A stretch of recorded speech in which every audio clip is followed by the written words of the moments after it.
আসসালামু আলাইকুম সম্মানিত ভিউয়ার্স, আশা করি আপনারা সবাই ভালো আছেন। আপনাদের দোয়া ইনশাআল্লাহ আমিও ভালো আছি। আজকে আপনাদেরকে দেখাবো খুব সহজ ভাবে সুন্দর ফিনিশিং দিয়ে একটি কামিজ কিভাবে আমরা সেলাই করতে পারি এবং কামিজ আপনার ফিনিশিং এর ক্ষেত্রে কিছু বিষয় আছে গুরুত্বপূর্ণ। যেমন মনে করেন আমরা হাতা যখন সেটিং করি, হাতার সেটিংটা আমাদের কেন ভালো হয় না এবং ফিনিশিং হয় না, এবং কামিজের সাইড সেলাই করার সময় আমাদের আঁকা বাঁকা কেন হয় এবং বডি শেপটি কেন সুন্দর আসে না, এরকম কিছু বিষয় নিয়ে কিন্তু আজকে আপনার ভিডিওটি তৈরি করা, যে একটি কামিজ খুব সুন্দরভাবে ফিনিশিং দিয়ে আমরা কিভাবে তৈরি করা শিখতে পারি ইনশাল্লাহ। আমার এই ভিডিওটি আপনি না টেনে ফুল ভিডিওটি যদি একটু মনোযোগ দিয়ে দেখেন, তাহলে খুব সুন্দরভাবে ফিনিশিং দিয়ে একটি কামিজ সুন্দর শেপ দিয়ে আপনি তৈরি করতে পারবেন ইনশাল্লাহ। তো চলুন আমরা সেলাইটি একটু মনোযোগ দিয়ে দেখতে থাকি।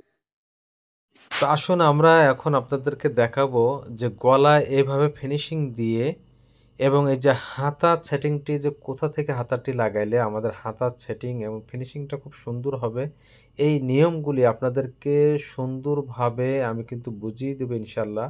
এবং বডির যে শেপের যে বিষয়টি আছে, শেপটি আমরা কিভাবে দিলে শেপটি সুন্দর হবে, এই বিষয়গুলি নিয়ে আপনি আমার ভিডিওটি না টেনে শুরু থেকে শেষ পর্যন্ত দেখলে এরকম একটি কামিজ সুন্দরভাবে আপনি তৈরি করতে পারবেন ইনশাল্লাহ।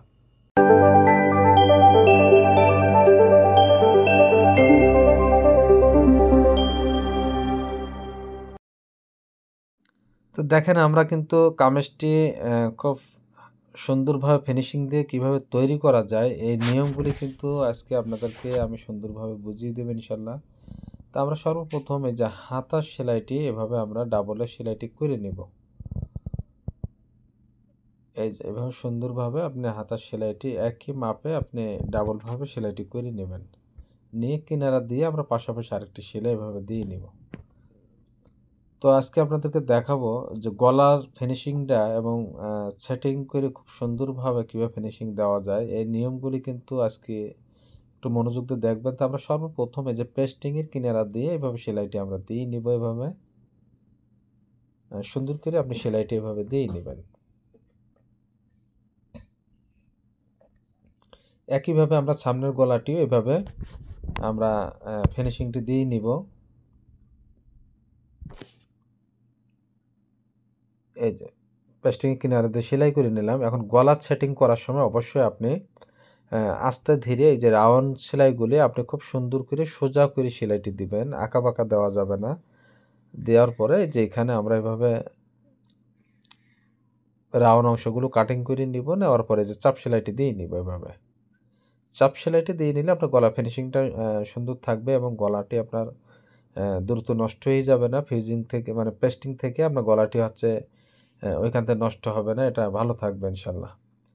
যার কারণে অবশ্যই আপনার চাপ সেলাই মেরে নিলে গলাটি টিকসই থাকবে। তারপর সামনের গলাটা এইভাবে যে আপনার পেস্টিং এর উপর দিয়ে এভাবে সেলাইটা আমরা দিয়ে নিব। এভাবে সোজা করে আপনি সেলাইটি দেওয়ার চেষ্টা করবেন সব সময়, তাহলে কিন্তু গলাটি আপনার হচ্ছে ফিনিশিং এর কোনো ত্রুটি থাকবে না ইনশাল্লাহ। আপনারা সব সময় যে কোনো সেলাই আপনারা সোজা দেওয়ার চেষ্টা করবেন। এই যে এভাবে চাপ সেলাইগুলি দিয়ে নেবেন, তাহলে গলারটা হচ্ছে আপনার ফিনিশিংও ভালো হবে এবং মজবুত হবে। এবং গলাটি দেখেন এক চান্সে উল্টেই গেছে চাপ সেলাইটি দেওয়ার কারণে। এখন আমরা যে কাঁধ যে জয়েন দিব, এইভাবে কাঁধটি আপনি জয়েন দিয়ে নেবেন। গলার পেস্টিং দুটি একসঙ্গে সুন্দর করে মিলিয়ে এভাবে আমরা ডাবল সেলাই দিয়ে নিব। একইভাবে বিপরীত সাইডেও কাঁধটা আমরা এভাবে সমান করে মিলিয়ে কিন্তু আমরা জয়েন্টটি দিয়ে নিব। তো দেখলেন আমাদের কাঁধটি জয়েন দেওয়া কমপ্লিট হয়ে গেল এবং এই যে গলাটি হচ্ছে আপনার আমি একটু আপনাদের এই যে কাঁধের এখানে কিন্তু আপনার অনেক সময় অনেকে সেটিং করার পরে এখানে কিন্তু ফুলে থাকে, মোটা হয়ে থাকে, এরকম থাকবে সবসময়, ফিনিশিং থাকবে একই রকম।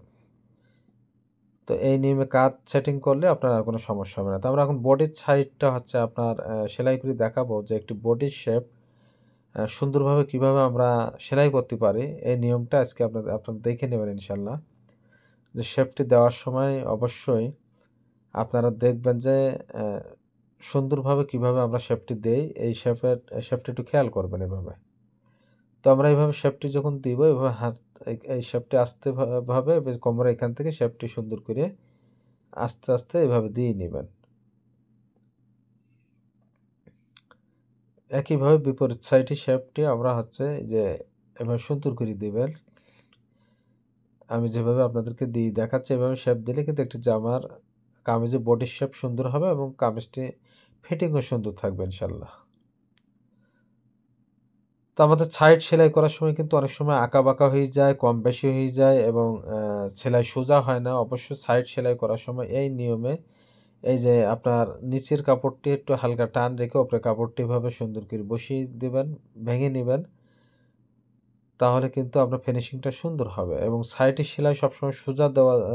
তো সাইডের সেলাইটা এই যে আপনি সোজা করে দেবেন এভাবে। দেওয়ার পরে আমাদের সাইডটা কেন রাউন্ড হয়ে যায় তার কারণে যে সামনে আমরা যে মেশিনের ফিটের কিনারে একটি আঙ্গুল দিয়ে কিন্তু চাপ দিয়ে ধরা হচ্ছে। এভাবে যদি আপনি সামনে আঙ্গুল দিয়ে চাপ দিয়ে ধরে সেলাইটি দেন তাহলে কিন্তু সাইডটা রাউন্ড হয়ে যাবে না, সাইডটা আপনার স্ট্রেট এরকম সোজা থাকবে, এই যে এরকম সোজা থাকবে কিন্তু। তারপরে একইভাবে বিপরীত সাইডটাও আমরা এভাবে সেলাই করে নিব। এই যে সাইডের সেলাইটা অবশ্যই সোজা করে দিবেন আপনারা।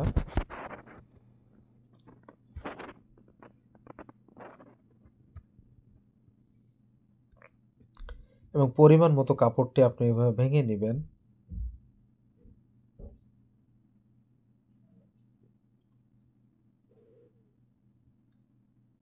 এই যে কিনারা দিয়ে যখন সেলাইটি দিবেন সামনে এভাবে একটা আঙ্গুল ধরে রাখবেন তাহলে কিন্তু এই যে সাইডটা আপনার ঢেউ হয়ে যাবে না, রাউন্ড হয়ে যাবে না। এটার বিষয়ে একটু খেয়াল রাখবেন আপনি।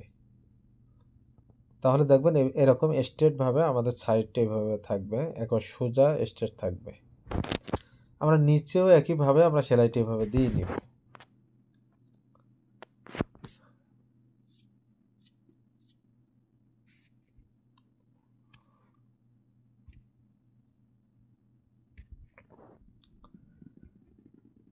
তো আমাদের নিচের একটি পার্ট সেলাই করা হয়ে গেল, বিপরীত সাইডটা আমরা একইভাবে যে সেলাই করে নিব।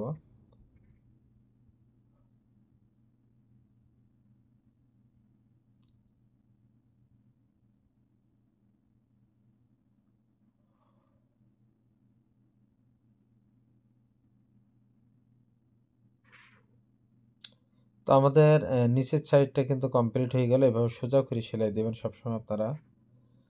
এখন আমরা হাতার সেটিংটি আমাদের যে সমস্যাগুলি থাকে, আজকে আমার এই হাতাটি যদি আপনি সেটিং করা দেখেন তাহলে কিন্তু আজকের পর থেকে আপনার এই সমস্যাগুলি আর থাকবে না ইনশাল্লাহ। আপনারা একটু মনোযোগ দিয়ে দেখবেন যে হাতা মূলত কোন স্থান থেকে আপনার সেটিংটি করবেন। অনেকে নিচ থেকে বগলের অংশ থেকে আপনার হাতা সেটিং করে, আসলে কিন্তু এটা ওভাবে সেটিং করার নিয়ম না। আপনি অবশ্যই আমরা যে পয়েন্ট থেকে হাতাটি সেটিং করে দেখাবো আপনারা ওইখান থেকে সেটিংটি করবেন। তারপর হাতাটি উল্টাই নিলাম এভাবে। আমরা কিন্তু কাঁধ থেকে আমরা এইভাবে এই যে তালপাট দুটি মিল করে নেবেন, নেওয়ার পরে কাঁধের এখান থেকে আপনি হাতাটি সেটিং করবেন। এই যে কাঁধের এখান থেকে হাতাটি সেটিং করলে আপনার হাতাটি কিন্তু সেটিং সুন্দর হবে এবং ফিনিশিংটা ভালো হবে। তো আমার এই চ্যানেলটা আপনারা বেশি বেশি শেয়ার করে দিবেন, সাবস্ক্রাইব করে পাশে থাকবেন। আপনাদের মতামত অবশ্যই কমেন্টে জানাবেন। তো আপনারা হাতা সেটিং করবেন, অবশ্যই দুটি কাপড় কোনোটাই কিন্তু টানাটানি করা যাবে না। ইজিভাবে হাতাটি কিন্তু এভাবে আপনার সেলাই দেওয়া লাগবে। এই যে ইজিভাবে যদি সেলাই করেন এভাবে তাহলে কিন্তু হাতার সেটিংটা অবশ্যই সুন্দর হবে এবং হাতার কাছে কোথাও আপনার ভাঁজ বা কুঁচকাই থাকবে না বা কাপড় জমাট হয়েও কিন্তু থাকবেন না ইনশাল্লাহ। এই যে এইভাবে ফিনিশিংটা সুন্দর হবে। তা হাতা আপনারা দেখলেন যে আমরা কোথা থেকে সেটিং করলাম। আপনারা আজকের পর থেকে ইনশাল্লাহ এই যে কাঁধ থেকে ধরে হাতা সেটিং করবেন তাহলে হাতাটা অবশ্যই ফিনিশিং সুন্দর হবে। ওই যে ওই হাতার মতো একইভাবে আমরা হাতাটা এভাবে সেলাই দিয়ে নিব। আমরা কোনোটা কাপড় কিন্তু টানাটানি করব না, ইজি ভাবে আমরা হাতাটা এভাবে সেটিং করব।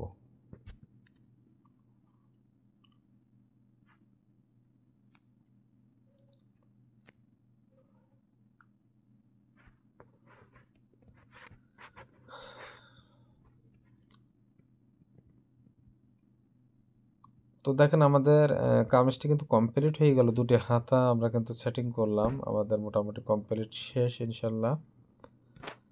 তো আমরা একটি কামিজের সেলাই করার সময় অবশ্যই এই যে ফিনিশিংগুলো খেয়াল করবো, দেখেন আমাদের গলার ফিনিশিংটা কত সুন্দর হয়েছে এবং হাতাতে এভাবে যদি আপনি হাতাটি সেটিং করেন তাহলে এই ফিনিশিংটা কিন্তু আপনার আসবে ইনশাল্লাহ, গলাটিও এরকম ফিনিশিং থাকবে।